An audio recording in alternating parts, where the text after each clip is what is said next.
November 1888. The eastern slope of the Bitterroot Range, Montana Territory.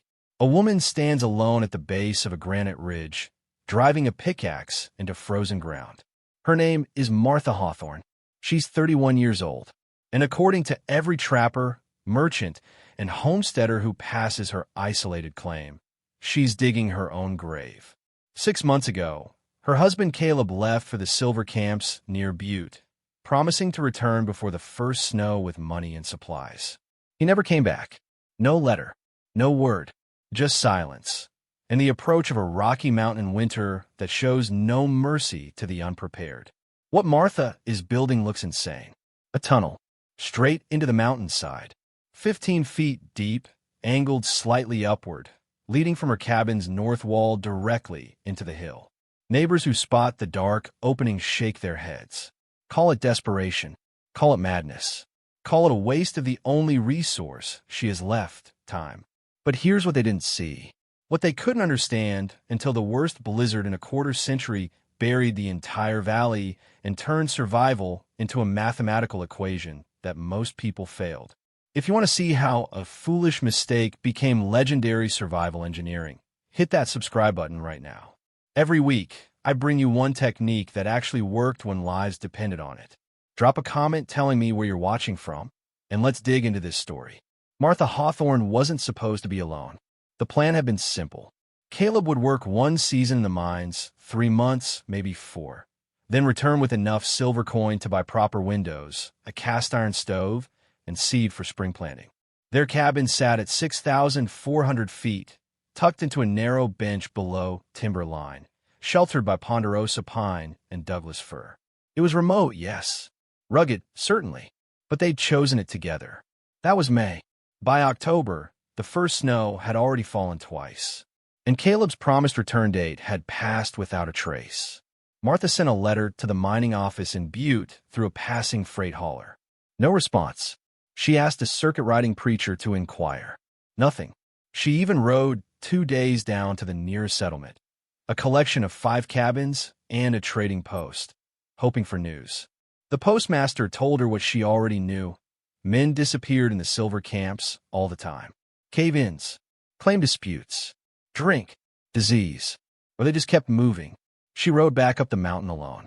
Now she faced the arithmetic of survival, and the numbers were brutal. Her firewood situation was a disaster. The cabin had been built in a hurry the previous spring, positioned for access to a creek, but exposed to the prevailing northwest wind. Caleb had cut maybe 2 cords of pine and fir before leaving, stacking it against the cabin's west wall under a canvas tarp. It seemed like enough for a mild winter. It wasn't. The early October snowstorm buried half the pile. When Martha dug it out, she found the bottom rows soaked through, beginning to rot. The canvas had torn in the wind, letting moisture creep in. She tried drying the wet wood near the fireplace. It hissed and smoked, producing almost no heat.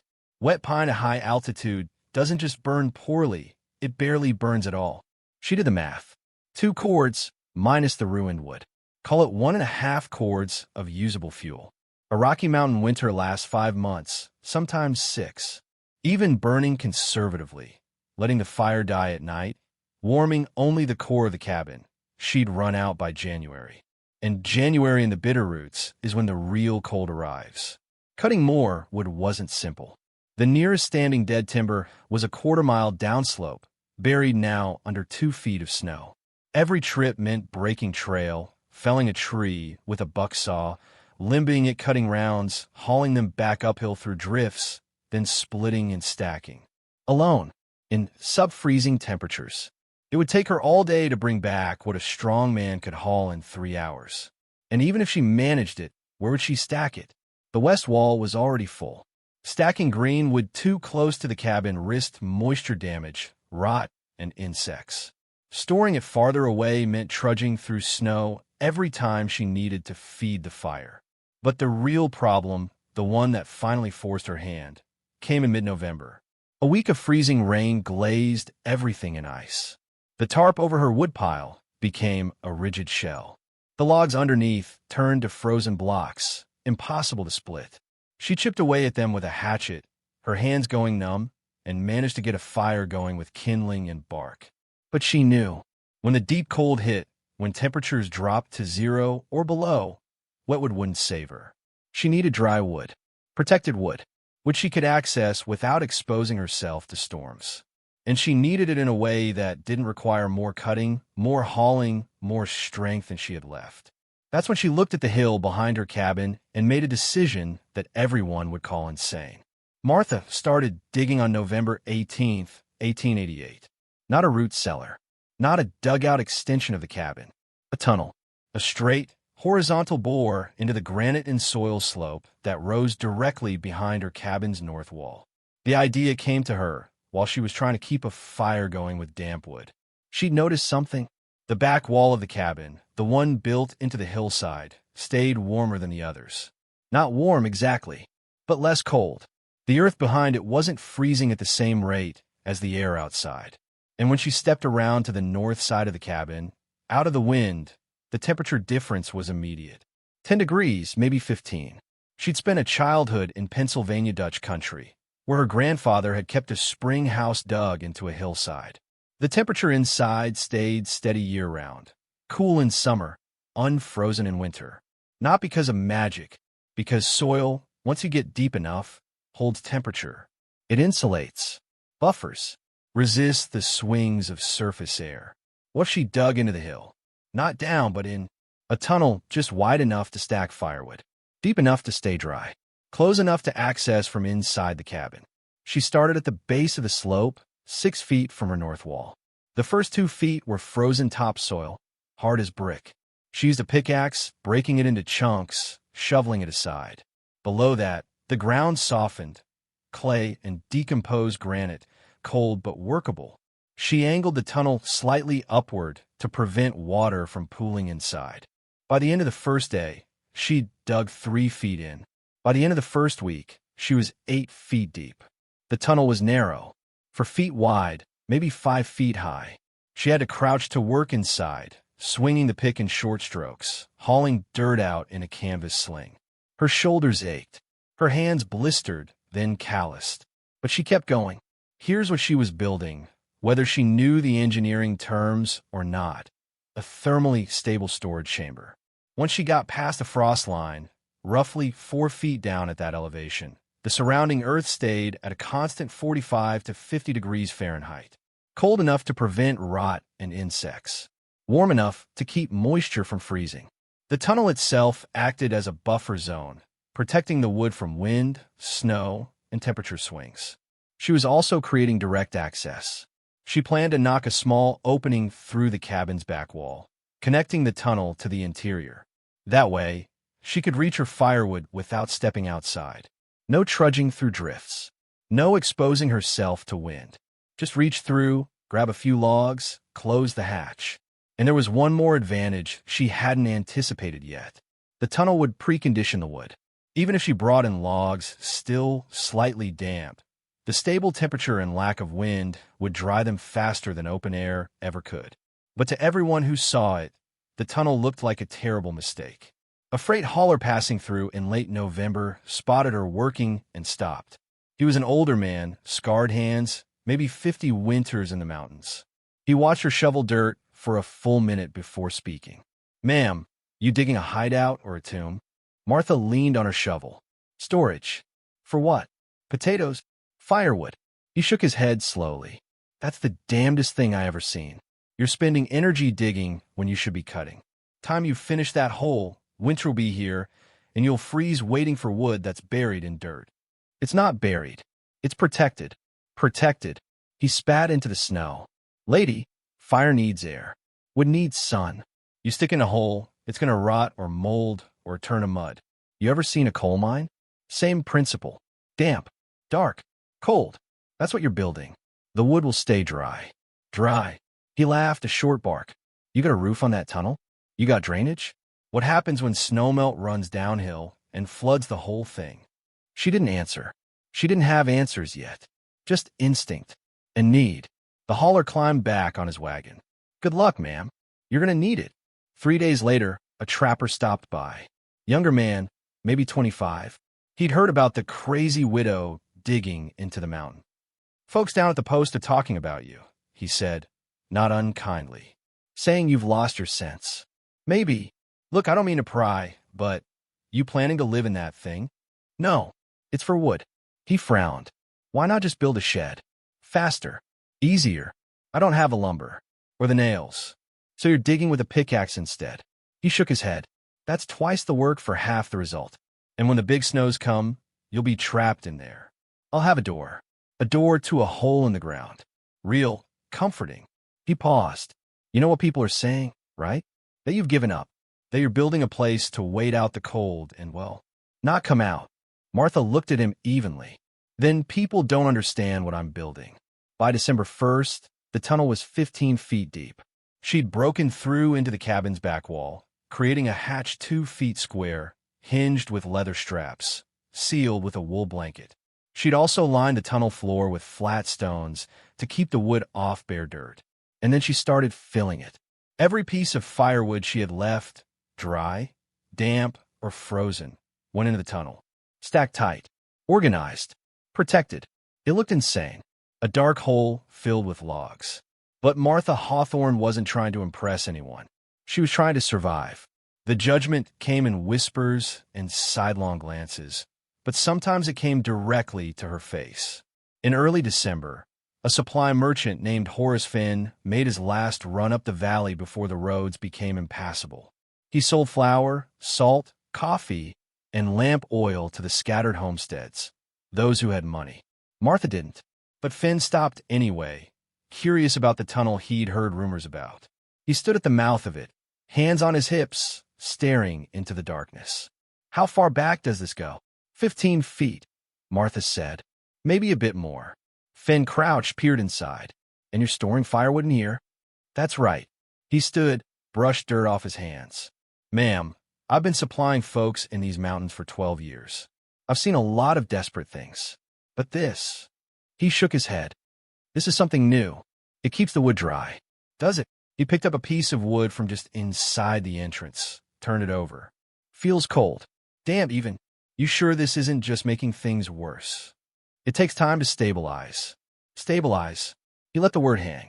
Look, I'm not trying to be cruel, but you're alone up here. No husband. No neighbors close by. And you've spent the last month digging a hole instead of preparing properly. That tunnel isn't going to keep you warm. Fire keeps you warm. And fire needs good, dry, seasoned wood. Not this. He gestured at the tunnel. Not logs sitting in a cave. Martha said nothing. Finn softened slightly. If you need credit, I can extend a little. Enough for a sack of beans, maybe some cornmeal. But you should think about moving down to the settlement before the deep cold hits. This claim, it's not for a woman alone. Not in winter. I'm staying. He sighed. Then God help you. After he left, Martha sat by her fire and felt the weight of isolation settle deeper. It wasn't just the physical distance. It was the certainty in everyone's voices. The pity. The assumption that she'd made a fatal mistake. 2 weeks later, a pair of trappers passed through on their way to higher elevations. They were brothers, Daniel and Joseph Kearns, experienced mountain men who worked the high country from Martin and Lynx. They'd heard about Martha's tunnel from Finn. Joseph walked around the cabin, studying it. He was older, grizzled, with a face like carved wood. When he came back, he didn't mince words. You build a tomb, he said flatly. Martha was splitting kindling. She didn't look up. It's a storage tunnel. Same thing, way I see it. Joseph squatted by the cabin's north wall, running his hand along the log joints. You cut a hole through your own wall. Weaken the structure. Let cold air straight into your living space. And for what? A tunnel full of damp wood that'll smoke you out the first time you try to burn it. Daniel, the younger brother, was less harsh but no more encouraging. Look, we've wintered in worse places than this. Dugouts, lean-tos, even a buffalo hide shelter one year. But the rule is simple. You keep your firewood outside, where air moves through it. You don't bury it. It's not buried. It's in a hole in the ground, Joseph said. What would you call it? Protected. Joseph stood. Lady, I'm going to be straight with you. When the real cold comes, and it's coming, you're going to learn a hard lesson. Cold doesn't care about clever ideas. It doesn't care about tunnels or hatches or any of this. He waved at the hill. Cold cares about one thing. Can you keep a fire going? And to keep a fire going, you need dry wood. Not clever wood. Dry wood. He paused, and his voice dropped. We'll be back through this valley in late February. If you're still here, we'll help you however we can. But if I were you, I'd seriously consider leaving before January. After they left, Martha sat in the silence of her cabin. The fire crackled. Snow tapped against the windows. She thought about leaving, about abandoning the claim, walking away from the months of work, the hope that Caleb might still return. But she also thought about the tunnel, about the way the temperature inside it stayed steady, about the way the wood, even damp, was starting to dry in the still air. She'd committed, and now there was nothing to do but wait. By mid-December, word had spread. The woman on the high claim had dug a tunnel. She was storing wood underground. She'd cut a hole through her own cabin wall. The story was told in trading posts and around campfires, always with the same tone, pity mixed with disbelief. Some people called her foolish. Others called her tragic. A few called her something worse, a woman who'd given up on living and was preparing a quiet exit. Nobody called her a genius. Not yet. The storm arrived on January 9th, 1889. It didn't announce itself with thunder or strange skies. Just a shift in the wind, a sharp drop in temperature. And then, around noon, the snow began. At first, it seemed manageable. Large, soft flakes drifting down through the pines. Martha had seen plenty of snowstorms. She brought an extra wood through the tunnel hatch, stoked the fire, and settled in to wait it out. By nightfall, the wind had picked up, not gusting, constant, a low, relentless howl from the northwest that drove the snow horizontal. She could hear it battering the cabin's west wall, finding every crack and gap, probing for weakness. By morning, the world had disappeared. Visibility was zero. The storm had intensified into a full whiteout, the kind of blizzard that erases landmarks and turns a 10-foot walk into a life-or-death navigation problem. The temperature plummeted. Martha's small thermometer hung just inside the window, read 8 degrees Fahrenheit, and dropping. This was the storm people would talk about for decades. The blizzard of '89. It buried the Bitterroot Valley under 6 feet of snow in 3 days, killed livestock by the hundreds, and trapped entire families in their cabins for weeks. Wind speeds hit 60 miles per hour. Temperatures bottomed out at 18 below zero. Drifts piled 12 feet high against windward walls. And it tested every single survival decision people had made in the months before. For Martha's scattered neighbors, the handful of homesteads within 5 or 10 miles, the storm revealed the flaws in their preparation. The Hargrove family, 3 miles downslope, had stacked their firewood in an open lean-to on the south side of their cabin. The wind-driven snow buried the entire pile. Digging it out meant stepping into the full force of the blizzard, and every piece they retrieved came back coated in ice. They burned it anyway, but wet wood in a desperate fire produces more smoke than heat. Their cabin filled with choking, acrid fumes. They had to crack a window for ventilation, which let in freezing air. By the second day, ice was forming on the inside walls. The Mitchells, 5 miles west, had built a traditional woodshed, 4 walls, a roof, open on one side for airflow. Good design for normal winters. Catastrophic in this one. The wind found the open side and turned the shed into a wind tunnel. Snow packed into every gap between the stacked logs. When Garrett Mitchell tried to retrieve wood, he found it frozen into a solid mass. He spent an hour chipping logs free with an axe, exposed to the storm, before his wife dragged him back inside. He lost feeling in 3 fingers. They wouldn't fully recover. Even the experienced mountain men weren't immune. The Kearns brothers, the trappers who'd criticized Martha's tunnel, had holed up in a dugout shelter 6 miles north. They'd stockpiled plenty of wood, but their cabin's chimney, a simple stone stack, couldn't handle the wind pressure. The draft reversed. Smoke poured back into the living space. They had to choose, freeze with no fire or choke with a fire. They chose fire and spent 3 days in a gray, stinging haze, eyes streaming, coughing until their ribs ached. But the worst situation belonged to a prospector named Raymond Holt, who lived alone in a hastily built cabin 2 miles east of Martha. He'd cut plenty of wood, 4 full cords, more than enough. But he'd stacked it 30 yards from his cabin, near the tree line, figuring he'd rather make short trips through snow than have wood rotting against his walls.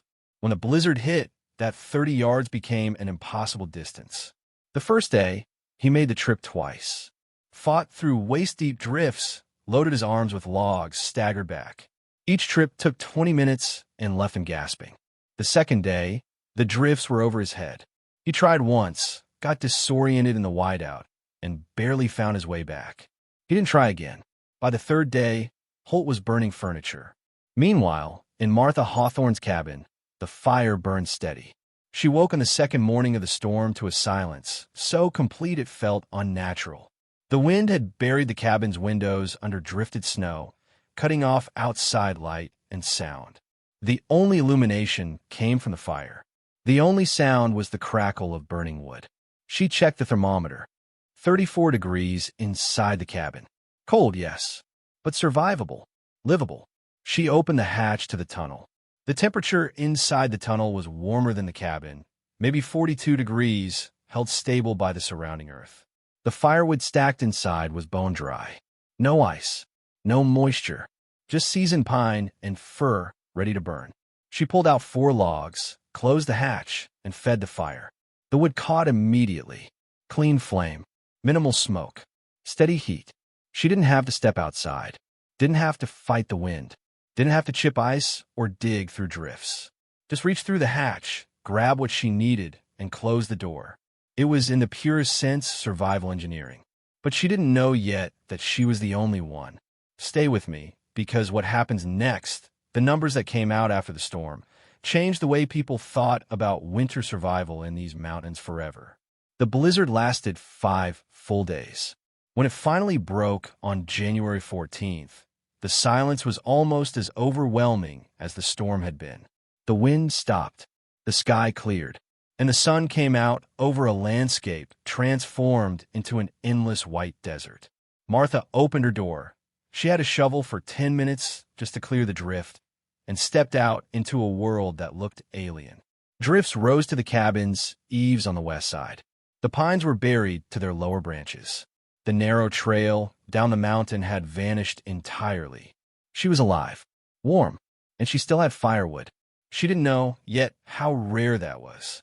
The first person to check on Martha was Horace Fenn, the supply merchant. He'd waited 2 days after the storm cleared before attempting the mountain route. The roads were still impassable by wagon, so he came on horseback, following the ridgeline where the wind had scoured some of the snow away. He wasn't expecting to find her alive. When he crested the final rise and saw smoke coming from her chimney, he stopped. Steady smoke, not the desperate, thick black smoke of wet wood or burning furniture. Clean, light smoke that spoke of a fire that knew what it was doing. He rode closer. Martha was outside, shoveling a path to her woodpile, or rather, to the tunnel entrance. She looked tired, thinner than he remembered, but she was moving with purpose. Not the slow, hypothermic shuffle of someone who'd barely survived. Fenn dismounted. "Mrs. Hawthorne." She looked up, leaned on her shovel. "Mr. Fenn, I'll be honest. Didn't expect to find you here. Where else would I be?" He looked at the cabin, at the thin curl of smoke. At her. "You made it through."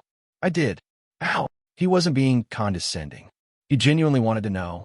The Hargroves nearly burned their cabin down trying to dry wet wood. Garrett Mitchell's got frostbite. Raymond Holt, he stopped. Raymond's in bad shape. Real bad. Burned everything that wasn't nailed down. When we found him yesterday, he was wrapped in every blanket he owned, and the cabin was still cold enough to freeze water. Martha said nothing. Fenn walked to the tunnel entrance, now partially cleared. "This thing, the tunnel, you used it every day, and the wood inside, it stayed dry." "Bone dry." He crouched, looked into the darkness. "How much would you have left?" "More than half." Fenn stood slowly. He was quiet for a long moment, doing calculations in his head. "Mrs. Hawthorne, do you understand what you just told me? That storm lasted 5 days. Most folks up here burned through 2 weeks of wood in that time. Some burned more. And you're telling me you used less than half your supply?" The tunnel keeps it dry, and the earth around it stays warm, well, warmer than outside. I didn't have to waste heat drying the wood before I could burn it.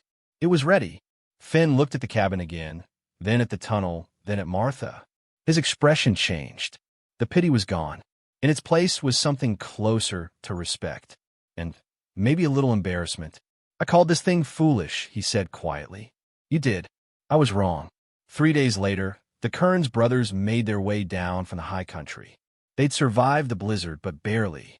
Joseph had a deep cough that wouldn't quit, lung damage from days of breathing smoke. Daniel had frostbitten toes. They were heading down to the settlement to recover before returning to their trap lines. They stopped at Martha's cabin because they'd promised they would, because they wanted to know if she'd lived or died. She offered them coffee. Real coffee, hot, made from beans she'd carefully rationed. They sat by her fire, a good, clean fire, and stared at the hatch in the north wall.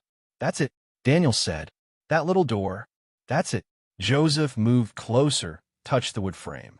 And you can reach the wood without going outside. I open the hatch, reach in, pull out what I need. Takes maybe 10 seconds. Show me.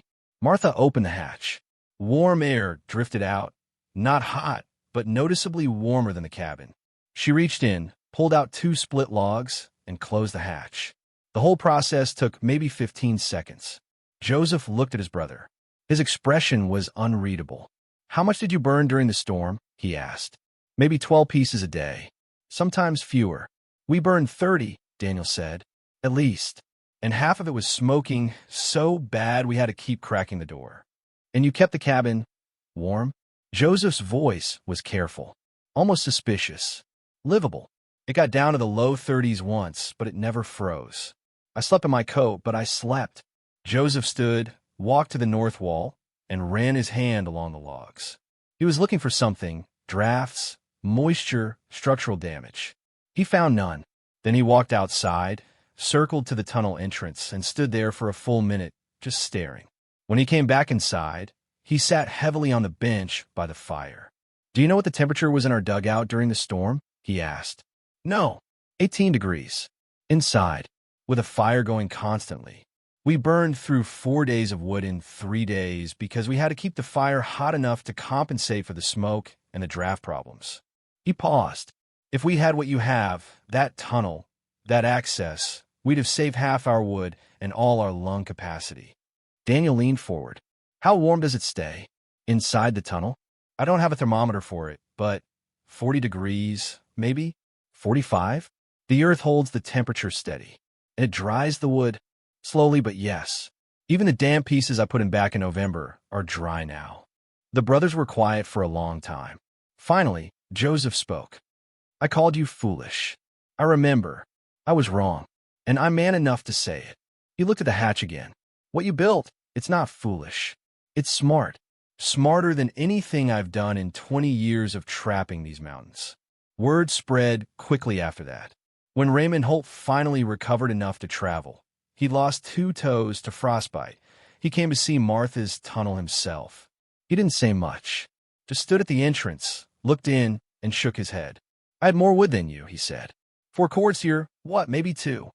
A cord and a half when I started. And you've got more left than I do. It wasn't a question, because yours was dry and mine was frozen into a block of ice. Yes. He turned to her. If I built something like this, I'd still have my toes. Maybe. No maybe about it. I know what happened. I know what I did wrong. He paused. Can I bring some people up here? Other folks from the settlement? They need to see this. By late January, Martha Hawthorne's cabin had become a destination. Not a pilgrimage, exactly, but close. Homesteaders and trappers made the trip, those who could, just to see the tunnel. To understand how a woman everyone had written off as doomed had survived the worst blizzard in a generation with wood to spare. The numbers became legend. During the 5-day storm, Martha maintained an average interior temperature of 34 degrees Fahrenheit. Cold, yes, but survivable without risk of hypothermia. Her nearest neighbors, the Hardrows, averaged 26 degrees. The Mitchells, 22 degrees. Raymond Holt's cabin got down to 19 degrees before he started burning furniture. Martha burned approximately 60 pieces of firewood during the storm. The Hargroves burned over 200. The Mitchells burned closer to 300 because they had to compensate for wet wood and smoke problems. And here's the number that stunned everyone. After the storm, Martha still had more than half her original wood supply. At the rate she was burning, she could make it to April, maybe even May, without cutting another log. Her neighbors, even those with more wood at the start of winter, were already running short. Some would have to start felling green timber and burning it wet, which meant more smoke, less heat, and greater risk. Others would have to pack up and move down to the settlement, abandoning their claims until spring. Martha stayed, but the real proof came from the wood itself. When Joseph Kearns examined the logs inside the tunnel, he found they had an average moisture content of roughly 12 to 15%, ideal for burning. Wood stored outside, even under cover, was running 25 to 30% moisture. Wood doesn't just burn poorly. It releases less heat per pound, creates more creosote buildup in chimneys, and produces dense smoke that can choke out a living space. The tunnel, without any active heating or fancy technology, had created a natural drying chamber. The stable temperature prevented freezing. The lack of wind prevented moisture from being driven into the wood, and the slight upward angle prevented water from pooling. It was, in the most literal sense, survival engineering, built with a pickaxe and desperation. Finn put it best, standing in Martha's cabin 2 weeks after the storm, warming his hands by her fire. "You know what the difference is between you and everyone else?" he said. "What?" "You didn't have the luxury of doing things the normal way, so you did them the smart way instead." By February 1889, 3 other homesteaders in the valley had started digging tunnels. The first was Daniel Kearns. He and his brother returned to their trap lines in early February. But before they left, Daniel spent 4 days excavating a storage tunnel into the hillside behind their dugout.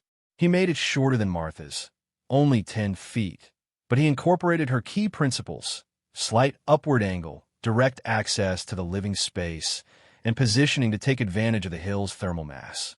The second was Garrett Mitchell. He couldn't dig himself. His hands were still recovering from frostbite, but he hired 2 men from the settlement to do it for him. His tunnel was more elaborate, 12 feet deep, with stone lining and a proper wooden door. It took 2 weeks to complete, but when it was done, Mitchell had a storage system that could hold 3 cords of wood in perfect drying conditions. The third was a newcomer named Samuel Driscoll, who'd arrived in the valley in late January with plans to stake a claim. He heard the story of Martha's tunnel within a day of arriving and immediately changed his cabin design to incorporate an earth-back storage system. He didn't even wait for his cabin to be finished. He dug the tunnel first, then built around it. By the winter of 1890 to 91, the technique had spread. The exact number is hard to verify, but oral accounts and later surveys suggest that at least 14 homesteads within a 30-mile radius had incorporated some version of Martha's design. Some built full tunnels. Others created shallow dugouts or earth-bermed storage sheds. A few combined the tunnel concept with root cellars, creating multi-purpose underground spaces for both food and fuel. The variations were creative.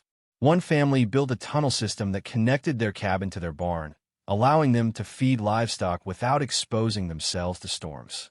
Another used the tunnel principle to create a cold storage room for meat and vegetables, maintaining a steady temperature just above freezing year-round. But they all traced back to the same source: a woman digging into frozen ground in November 1888 because she had no other choice. Martha herself became something of a local authority, though she never sought the role. People came to her with questions. How deep should the tunnel go? What angle works best? How do you prevent moisture buildup? She answered what she could, always with the same practical tone she'd used when building the thing in the first place. "It's not complicated," she'd say. "You're just using the earth the way it wants to be used. It holds temperature. It blocks wind. If you work with it instead of against it, it'll take care of you." In 1892, a surveyor from the territorial government came through the valley documenting homesteads. He noted Martha's tunnel in his report, calling it an ingenious adaptation to high-altitude survival conditions. The report recommended that territorial homesteading guides include information about earth-backed storage systems for families settling above 5,000 feet. It wasn't official recognition, but it was validation. And it came from the same institution that, 3 years earlier, would have dismissed the tunnel as the desperate act of a woman who didn't know better. The deeper story, though, is about what Martha's tunnel represented. For centuries, people living in harsh climates had used the earth for thermal regulation. Sod houses on the Great Plains, dugouts in the Southwest, root cellars in New England, the Vikings' turf houses in Iceland, the Yaodong cave dwellings in China. Even indigenous peoples across North America had long understood that digging into the earth wasn't retreat, it was strategy. But by the late 1800s, American frontier culture had developed a bias toward above-ground construction. Wooden cabins, log homes, structures that stood proud against the landscape. Digging into the earth was seen as primitive, temporary, a sign of poverty or desperation. Martha's tunnel challenged that assumption, not through argument, but through results. It proved that primitive wasn't the same as ineffective. That sometimes the simplest solution, the one that required no advanced materials, no purchase supplies, no specialized knowledge, was also the best solution. And it proved that survival wasn't about fighting the environment. It was about understanding it. The physics were straightforward. Soil has high thermal mass. It absorbs heat slowly and releases it slowly. Once you get below the frost line, the Earth's temperature stabilizes, insulated from the wild swings of surface air. A tunnel dug into a hillside creates a buffer zone where wood stays dry, temperature stays steady, and access stays protected. No magic, no mystery, just basic thermodynamics applied with a pickaxe. By the winter of 1895, the technique had evolved even further. Some homesteaders were incorporating passive air circulation systems, using the temperature differential between the tunnel and the cabin to create natural ventilation. Others were experimenting with double-door entries to prevent cold air infiltration. A few had even started using the tunnel's stable temperature to store seed potatoes and root vegetables alongside their firewood. The tunnel had become more than a survival hack. It had become vernacular architecture, a building technique adapted to local conditions, refined through use, and passed down through demonstration rather than formal instruction. And at the center of it all was Martha Hawthorne, who never claimed to have invented anything, who never wrote a guide or gave a formal lecture, who simply built what she needed to survive and let the results speak for themselves. In the spring of 1893, Caleb Hawthorne finally returned. He'd spent 4 years in the silver camps, moving from claim to claim, always chasing the next strike. He came back with money, not a fortune, but enough. And he came back expecting to find his claim abandoned or his wife gone. Instead, he found her thriving. The cabin had been improved. The tunnel had been expanded. The garden plot had been terraced and fertilized.